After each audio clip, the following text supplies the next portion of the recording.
what is going on with the pricing of construction materials and labor at this time. 2 weeks ago, I asked our estimator to take a look at our project that we signed in June of 2019 and price it with today's pricing. And what we found was the project had increased by almost 100%. It was almost double to do the exact same project 3 years ago. This is kind of a hard thing to wrap your mind around. There's some reasons I think we can kind of figure out.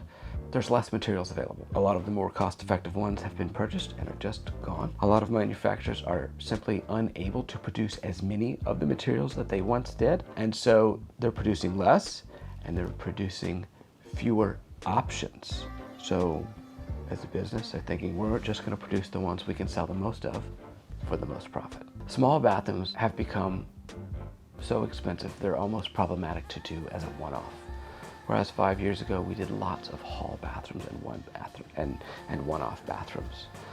And what we're encouraging people to do now is take a project like that or a smaller project and bundle it with either more projects or a bigger project.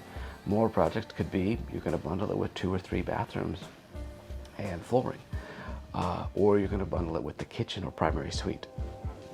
This is a conversation we end up having a lot, and I think it's just helpful for people to know kind of the bigger the scope of work they can bring to the table, the better value they're going to get and the further their dollar will stretch.